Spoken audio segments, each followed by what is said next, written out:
Eu vou ver uma mulher sentada, presidindo o Congresso Nacional e falar assim, eu de alguma forma participei dessa história. A primeira mulher a presidir a Comissão de Constituição e Justiça do Senado, que é a comissão mais importante, a primeira mulher candidata à presidência do Senado.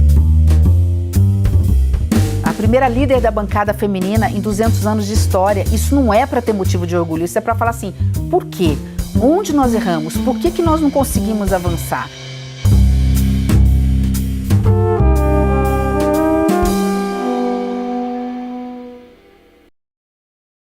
Ministra Simone Tebet, muito obrigado por aceitar o convite para participar do Salão Nobre. O Senado está completando 200 anos e o programa faz um convite à reflexão sobre a importância da casa, tanto para a história quanto para a democracia do país. No período que a senhora foi senadora, o Senado passou por alguns momentos que já constam dos livros de história, entre eles o impeachment da ex-presidente Dilma e a pandemia. Eu queria começar falando sobre a pandemia. O Parlamento se viu, assim como todo mundo, diante do desafio do isolamento e precisando deliberar sobre propostas fundamentais e emergenciais para a população. Qual foi a importância do Parlamento naquele momento para o país? Bom, Renato, primeiro é um prazer poder estar aqui, conversar com o Brasil através da TV Senado e nesse programa que obviamente faz história e garante resgatar e ter sempre a memória viva da história no Brasil. Dizer que a pandemia foi desafiadora em todos os sentidos, né? Porque nós estamos diante do desconhecido. Eu posso começar dizendo sem medo de errar, e não é pela paixão que tenho pelo Senado e por tudo que ele representa, não, mas e por ter sido senadora há 8 anos, mas poder dizer que o Senado e o Congresso Nacional souberam responder num dos momentos mais importantes do momento, repito, de desconhecimento do futuro, responder às demandas da sociedade brasileira. Mesmo no modo virtual, é importante lembrar que a equipe de servidores do Senado, eles tiveram a capacidade, através do Prodazem, de criar um programa que depois foi copiado para outros parlamentos do mundo, para que nós pudéssemos, dentro das nossas casas, garantindo o isolamento necessário, principalmente nos 6 primeiros meses, que nós pudéssemos continuar com uma pauta exaustiva, onde a gente começava 3, 4 horas da tarde até 11 horas da noite, fora as reuniões das comissões. E o Senado não só teve esse papel, como entregou 2 pautas fundamentais. A pauta de garantir os recursos necessários para que a economia continuasse a girar, para que os desempregos não viessem maiores do que vieram, garantindo às famílias o sustento mínimo necessário para se alimentar, como também avançar em políticas públicas ligadas à saúde, como compras de vacinas, equipamentos, programas emergenciais. Em tempo recorde e exíguo, numa contagem regressiva do tempo, porque nós estamos a cada minuto perdendo vidas e perdendo empregos. Nós estamos entregando para o país o projeto mais importante a ser votado em 2020. Então foi desafiador, mas eu posso dizer com tranquilidade que foi um momento em que o Brasil se uniu, ou pelo menos o Congresso se uniu. Ali não tinha esquerda, direita, mulher, homem, jovem, idoso. Ali todo mundo, que às vezes era adversário político em plenário, estava imbuído de ajudar o Brasil e o mundo no momento de pandemia, repito, do desconhecido. Então, foi um momento histórico. Várias votações por unanimidade, né? E num processo rápido, né, por acordo de lideranças, não que isso tenha prejudicado a qualidade do processo legislativo, porque a gente discutia antes das câmaras, a gente fazia reuniões, marcava reunião, os líderes fazíamos reuniões com as nossas bancadas, o MDB com seu líder, o PSDB com seu líder, o PT com seu líder. A gente dava o ok para o líder, pode falar em nosso nome, ia na reunião de líderes, eram horas intermináveis de debates sobre cada projeto importante ou relevante, e depois no plenário íamos todos em votação. E muitas vezes votações relâmpagos, porque o momento exigia isso, né? Mas lembrando, era relâmpago que havia se passado nas madrugadas, nos dias anteriores, todo um debate que antes eram feitos à luz do dia, no sentido da TV Senado estar explicitando, e naquele momento exigia, né, que se fizesse nos bastidores. A senhora teve destaque na CPI da pandemia, né? E a sua atuação a colocou na oposição ao governo Bolsonaro na época. Já é possível olhar para trás e entender qual foi a importância dessa comissão parlamentar de inquérito para a história do país? Sem dúvida nenhuma. ela foi um divisor de águas e ela mudou o processo eleitoral recente no Brasil. Eu não tenho dúvida que sem a CPI e sem uma pandemia, que o resultado eleitoral poderia ter sido outro. Primeiro lembrar só que, assim, desde o primeiro ano do mandato do ex-presidente Bolsonaro, eu já fui para a linha de oposição por total discordância da pauta, tanto de costumes quanto outras pautas do presidente. Uma pauta que era armamentista, eu sou contra as armas porque a mulher é a principal vítima delas. Uma pauta contra a preservação ambiental, porque embora do agronegócio, eu sou do agronegócio, entendo que a única forma de sobrevivência da humanidade, do próprio agronegócio, é ter o desenvolvimento sustentável. Uma pauta dele conservadora em relação aos direitos das mulheres.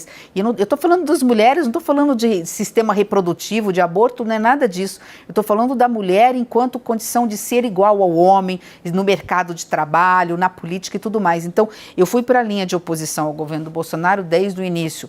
E ele se mostrou, né, um presidente anti-vacina, anti-ciência. Então, a CPI, quando o momento que o Brasil mais precisou de um presidente que protegesse as nossas crianças, as nossas mulheres, os nossos idosos, que pelo menos garantisse a liberdade da população tomar vacina, a CPI mostrou a quantidade de tempo que nós perdemos, de e-mails que os grandes laboratórios apresentavam para fornecer ao Brasil as vacinas, querendo que o Brasil fosse um dos primeiros países do mundo a vacinar, e quantas pessoas, né, quantas vítimas fatais, quantas pessoas morreram antes de receber a vacina por conta dessa omissão dolosa do governo passado.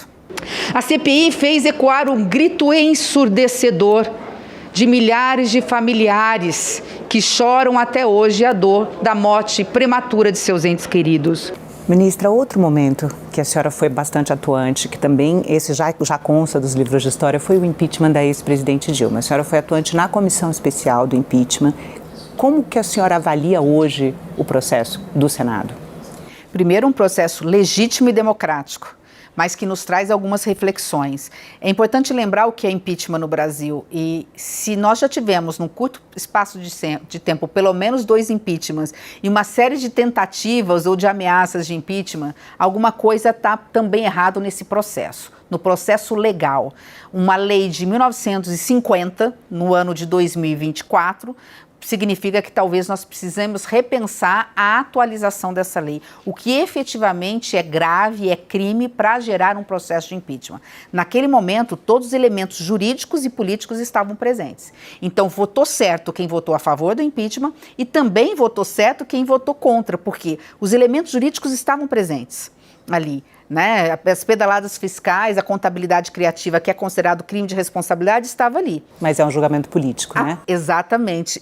O impeachment é um processo jurídico-político. Aí vem a segunda etapa. Tendo a base jurídica, cabe a cada parlamentar, de acordo com a sua consciência, de acordo com a sua convicção, trazer o elemento político. Esta é uma casa política, senhores. Não vivemos numa bolha. Temos que levar em conta, sim, o conjunto da obra e analisar e mostrar para a população brasileira que estamos julgando, sim, a senhora presidente da República por irresponsabilidade fiscal que quase levou à quebra deste país. O elemento político mais forte ali presente foi a incapacidade da ex-presidente Dilma continuar a governar um país cuja economia estava em frangalhos, onde na rua havia esses movimentos muito fortes, porque não há impeachment sem a vontade popular, sem o apoio popular. Então o processo foi legítimo, mas que traz de novo, e eu falei isso já lá atrás, faria do mesmo jeito, faria a mesma coisa, um repensar nessa lei. Nós talvez tenhamos que restringir mais o que é considerado elemento como crime de responsabilidade para iniciar o processo. E da mesma forma, isso eu sempre critiquei, porque dei aula 12 anos de direito público nas universidades. Não é possível o processo de impeachment no Brasil ficar na mão de uma única pessoa, porque quem pode abrir o processo, iniciar o processo não é nem a Câmara dos Deputados, né? É o presidente, não é nem a mesa diretora da Câmara dos Deputados, que poderia ser uma alternativa. É o presidente da Câmara, seja ele qual for. Não estou fazendo crítica a A, B ou C. Quem quer que sente naquela cadeira tem a caneta na mão e tem o poder do destino de um presidente da República. Isso é muito poder que pode levar, não digo que está levando, mas pode levar a discussão discussões não republicanas. Então, repensar esse processo, eu acho que seria saudável para a democracia no Brasil. Ministra, no seu discurso inaugural na tribuna do plenário do Senado, a senhora assumiu o compromisso com a luta por direitos das mulheres. A senhora delimitou o que seria a sua atuação no Senado, mas assumiu esse compromisso específico. O Observatório da Mulher contra a Violência no Senado foi uma iniciativa da senhora. A alteração da Lei Maria da Penha para acelerar a concessão de medidas protetivas às mulheres também. Como é que a senhora avalia o tratamento que o Senado dá ao tema violência contra a mulher? Bom, não poderia ser diferente, né, Renata? Eu venho de um tempo em que as mulheres serviam apenas como cota para cumprir a lei de 30% de mulheres nas vagas que os partidos precisavam preencher. E eu, que gostava muito de política de bastidores, ajudava naquela época as mulheres a receber seus santinhos e os cheques muito modestos, enquanto os homens recebiam cheques poupudos para fazer campanha. Aquilo me indignava, né? Saber, como professora de novo de direito que sou, que o Brasil está no rodapé da representatividade feminina do mundo. Países como a Bolívia, aqui, Paraguai e outros países têm muito mais mulheres no parlamento, alguns chegam a ter 50%, o Brasil não chega a 15%. Então isso para mim era um motivo de estímulo para, uma vez que eu entrei na política, de defender a maior participação das mulheres na política. Mas quando eu cheguei no Senado, o que me impressionou foi, primeiro, de um lado, o copo meio cheio, né, ou totalmente cheio. Os homens, os parlamentares estão prontos para votar e apoiar qualquer projeto que envolva violência doméstica ou violência contra a mulher. Seja violência psicológica, moral, até violência política. Eles são autores de projetos, são relatores de projetos e normalmente os projetos são aprovados por unanimidade. O problema não está na pauta da violência contra a mulher. Nós avançamos de 2015, assim como há muito tempo não se avançava, desde a lei do feminicídio, que foi de 2015 até agora. O problema está, Renata, quando a gente fala de espaço de poder. Na vida pública, com mandato, ou mesmo na iniciativa privada. Quando a gente diz o seguinte, precisa ter mais mulheres aqui no Senado, mais mulheres nos CEOs das empresas, mais mulheres participando da economia brasileira. Aí a coisa fica difícil porque ninguém quer perder poder. Isso não é só no Senado, a crítica não é especificamente para o Senado ou para a Câmara, é a cultura brasileira nesse sentido. Então, nesse aspecto, nós temos muito que avançar. As pessoas falam assim para mim, sempre me perguntam, você sempre teve primeiras vezes, foram muitas primeiras vezes na minha vida. Isso não me dá zero motivo de orgulho, porque eu falo, em pleno século XXI, eu ter sido a primeira mulher prefeita da minha cidade, depois reeleita, a primeira mulher vice-governadora do meu estado, não tem sentido. A segunda senadora do meu estado. Quando eu cheguei no Senado... A primeira mulher a presidir a Comissão de Constituição e Justiça do Senado, que é a comissão mais importante. A primeira mulher candidata à presidência do Senado também. Em 200 anos de história. A primeira líder da bancada feminina em 200 anos de história. Isso não é para ter motivo de orgulho. Isso é para falar assim, por quê? Onde nós erramos? Por que nós não conseguimos avançar? Agora nós estamos avançando mais rapidamente, mas nós tivemos uma luta para trás muito grande. E isso o único lado bom dessa história é que me permite olhar para a minha vida política e procurar passar para as mulheres que olham e acham que tudo são flores, que eu não vou conseguir chegar a esse espaço porque eu sou tímida ou porque eu não tenho competência, é poder dizer para elas o seguinte, às vezes que eu mais ganhei foi quando eu tive a coragem de ir para disputas que sabia que ia perder. Porque a minha vida também é de muitas derrotas. Eu fui derrotada muitas vezes. E isso me deu a maturidade suficiente, a coragem suficiente, o amadurecimento, de um modo geral, suficiente para enfrentar os desafios. E às vezes que eu mais perdi foi quando eu ganhei. Eu levei, algumas portas se abriram por conta disso. A presidência da comissão mais importante do Congresso Nacional foi justamente porque eu enfrentei dentro da minha bancada uma disputa para presidir a presidência do Senado, eu perdi dentro da bancada e quando houve um movimento vencedor, o PSDB chegou e falou assim, a Comissão de Constituição e Justiça é nossa, mas nós vamos abrir mão para você porque você foi decisiva para o processo. Se for para você, aí meu partido ratificou, obviamente, e eu virei a primeira mulher, mas é porque eu tive coragem de romper uma estrutura. Da mesma forma, quando eu fui candidata à presidência do Senado contra o Rodrigo, que tivemos uma disputa extremamente saudável. A primeira coisa que eu fiz quando perdi foi abraçar o Rodrigo. E aí, o que fez? O Rodrigo, para poder ter voto de algumas mulheres, ele falou assim, eu vou prometer criar a liderança da bancada feminina. Uma das coisas que mais me comove e que mais é motivo para mim de orgulho é, de fato, o cumprimento desse compromisso que fiz com as mulheres de criar a liderança da bancada feminina no Senado Federal. Ele prometeu, na outra semana ele já estava criando, no outro mês ele já estava criando a bancada feminina, porque ele é muito correto nos seus posicionamentos.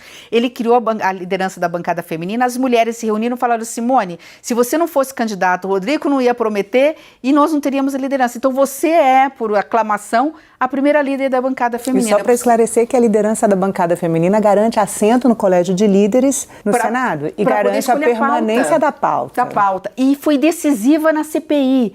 As mulheres brilharam a CPI porque elas falaram de vida, então elas falaram de saúde pública, elas colocaram o coração e a alma naquela CPI, e os momentos mais emblemáticos da CPI foram as mulheres, foram cavados pelas mulheres, para você ver como a história se desenvolve. E eu sabia que ia perder por Rodrigo, porque o candidato natural era um outro candidato do MDB, que tinham 3 candidatos, que de última hora todos foram desistindo, e faltavam não sei quanto tempo, 15 dias, ou não sei se faltavam 3 semanas, eles falaram, todos desistiram e falaram assim: olha, nós não temos votos, você quer ser candidata? Eu falei: eu quero, porque eu quero uma voz de uma mulher falando naquele momento na candidatura a presidente do Senado. E eu falei isso mais de uma vez, e já dei esse depoimento. Eu quero ser a primeira candidata, porque depois, velhinha de bengala, na frente de uma televisão, se é que nós vamos estar acompanhando os noticiários pela televisão até lá, espero que sim, espero que seja breve, né, eu vou ver uma mulher sentada, presidindo o Congresso Nacional, e falar assim: eu, de alguma forma, participei dessa história. Então, eu acho que é mostrar para quem está nos assistindo que as vitórias, elas não vêm fáceis, mas a gente ganha mesmo quando a gente enfrenta disputas sabidamente perdidas, porque a gente vai estar sempre construindo algo no meio desse caminho. Hoje a senhora está no comando do Ministério do Planejamento, lutando para que a lei que promove igualdade salarial entre homens e mulheres seja cumprida. A senhora bateu na tecla durante o seu mandato, apresentou na campanha à presidência da República e apresentou a proposta ao então candidato Lula, né, como uma premissa para apoiá-lo no segundo turno. A senhora pode falar um pouco sobre essa experiência? É um outro exemplo, e bom que essa pergunta tenha sido seguida da anterior, é um outro exemplo de uma disputa que eu fui sabendo que ia perder, né? Meu partido ia sair rachado entre Bolsonaro e Lula, havia uma tendência talvez um pouco maior para Bolsonaro, a gente não sabe aí na conta, e o presidente do partido disse o seguinte: nós precisamos de uma candidatura própria que una o país e que possa falar em nome do centro democrático. Sabia que não tinha chance, a chance era 0,1% talvez. Eu falei: eu vou, desde que eu tenha liberdade nos debates, poder falar em nome das mulheres aquilo que eu acredito. E eu tive toda a liberdade na campanha. Só não esperava, de novo, né? Eu atirei no que vi e acertei no que não vi, ou acertamos no que não vi. Eu queria falar de democracia, nós queríamos falar de pautas defendendo, né, a sociedade brasileira, a família, as mulheres, enfim, uma diminuição da desigualdade social e tudo mais. E quando foi no segundo turno, eu tive que tomar uma decisão, porque vi que a eleição estava muito apertada entre os candidatos, em nome da democracia e das pautas que eu acreditava, não tinha outro caminho a seguir, e eu fiz 5 pedidos para o presidente Lula de pautas de políticas públicas, entre elas um projeto que garantiria a igualdade salarial entre homens e mulheres na mesma função, com o mesmo currículo, com o mesmo tempo de serviço. Não só o presidente Lula colocou isso na campanha dele, no programa dele eleitoral, como colocou o projeto em votação no primeiro ano do governo. O Congresso Nacional, em peso, votou favorável, hoje é lei, e agora é uma questão de construção. Vai levar um tempinho ainda, talvez, alguns poucos anos, mas a gente vai começar a diminuir cada vez mais essa diferença de salário entre homens e mulheres, que é decisivo para a economia do Brasil, porque a mulher, quando ela ganha o salário, ela coloca toda dentro da família, ela coloca todo na economia. Isso gira a economia, gera emprego e renda. E, assim, muito feliz por conta disso. Aliado a isso, teve o Poupança Jovem, que é o atual pé de meia, né? Porque, como professora, eu vejo que o grande problema do Brasil não é só a educação. É o nosso jovem do ensino médio que nem estuda e nem trabalha, porque ele precisa ajudar no orçamento doméstico, ele precisa ajudar dentro de casa. Então, ele para de estudar. E aí, esse cartãozinho, que também é um projeto que foi aprovado no Congresso Nacional, né, garante a esse jovem a poupança que ele vai sacar em 3 anos e um dinheirinho que ele vai sacar todo mês para não parar de estudar. Eu queria conversar sobre pacto federativo. No seu primeiro ano de mandato, a senhora propôs uma comissão especial para avaliar o pacto federativo e a senhora foi vice-presidente dessa comissão. Na época, a senhora dizia que o Brasil não tinha uma federação de verdade, né, e que isso era uma ameaça à democracia. A senhora falava especialmente da distribuição de recursos públicos e do acesso de municípios a recursos públicos. No comando do Ministério do Planejamento hoje, isso ainda é um desafio? É um desafio e nós temos um programa específico que vai começar a rodar o Brasil esse ano, nós já estamos fazendo sobre isso. Porque assim, a gente fala muito de desigualdade social. Só que a desigualdade no Brasil tem vários recortes, tem várias caras. A mulher é mais pobre que o homem, o negro é mais pobre que o homem e as pessoas que moram, por exemplo, no norte do Brasil é a cara mais pobre. A cara mais pobre do Brasil, ela não está no sudeste, ela não está no sul, ela não está nem no nordeste, embora nós tenhamos muita pobreza. A cara mais pobre do Brasil está no norte, especialmente na fronteira, e é de uma mulher negra nortista. Então, diante desse cenário, nós temos a desigualdade regional. Nós temos um Brasil como São Paulo, que se assemelha aos grandes países com os melhores IDHs do mundo, e nós temos a mais absoluta miséria em regiões de fronteira. Então, esse desenvolvimento regional, ele precisa acontecer. Nós criamos dentro do Ministério as 5 rotas de integração regional, integrar a fronteira do Brasil, que pega 12 estados da Federação Brasileira, não é pouca coisa, 12 estados, vai do Amapá ao Rio Grande do Sul, passando pela fronteira, integrando com os países da América do Sul. Integrando, pensando em comércio exterior. Quando a gente fala de comércio exterior, com rodovia, ferrovias, portos, aeroportos, que estão quase todos já construídos, nós estamos falando de geração de emprego, de renda, de troca de mercadorias, e troca cultural, turística e tudo mais. E paralelo a isso, né, muita coisa se fez desde aquela comissão de lá para cá. A reforma tributária é um ganho onde também os estados menos desenvolvidos vão ganhar através da industrialização. O Brasil tinha e tem uma distribuição da arrecadação muito mal feita. Temos que rever o fundo de participação dos municípios, o fundo de participação dos estados, não só pela população, mas pelo IDH dessas regiões. As regiões mais pobres, menos populosas, merecem mais investimentos para a gente, no mínimo, nivelar essa desigualdade. E, antes de encerrar, eu queria que a senhora comentasse a história, né? Como é que a senhora avalia a evolução do Senado ao longo desses 200 anos? Primeiro que o poder legislativo é o poder mais democrático que tem. Porque ali você, seja na Câmara de Vereadores ou no Senado Federal, você tem esquerda, direita, centro, você tem pessoas que têm religião, outras que não têm, que trazem as suas convicções pessoais, os seus projetos políticos, ouve a sociedade, cada um tem uma visão do Brasil que nós queremos. Então isso é democracia pura, na veia, é o poder mais democrático. Só que de todas as casas do legislativo, a grande casa revisora, a grande casa reflexora, a grande casa que tem a capacidade de visualizar o Brasil no seu horizonte, né? Tem uma visão horizontal de Brasil, mas também uma visão vertical dos problemas na sua profundidade, é o Senado Federal. Não é porque eu fui senadora e não fui deputada federal, é porque são os fatos. Não é à toa que você precisa ter 35 anos para poder ter direito a se candidatar a uma eleição para Senado Federal. Quando você olha o Senado, você está falando de ex-governadores, ex-ministros de Estado, ex-presidentes da República, ex-prefeitos, inclusive de grandes capitais. Isso traz uma bagagem, uma experiência fundamental. Então, o papel do Senado Federal é de ser o guardião da Federação Brasileira, o guardião da democracia e o guardião do país. Ele tem a capacidade de achar, junto com o Executivo, e resolver os grandes problemas e as grandes mazelas do Brasil. O que eu acho apenas é que o Senado precisa repensar também, nesse momento, o que ele está fazendo. Não deixar que a polarização que hoje assola o Brasil entre com tanta profundidade dentro do Senado Federal. Que ele está cumprindo a sua missão, a reforma tributária foi um grande exemplo disso, mas não pode se deixar consumir pelos pequenos problemas, os pequenos projetos. Tem que votar, a Câmara apresenta os projetos, o Senado aprova, mas o projeto precisa pensar, o papel do Senado é pensar grande, pensar maior e apresentar as saídas de reformas estruturantes para o Brasil.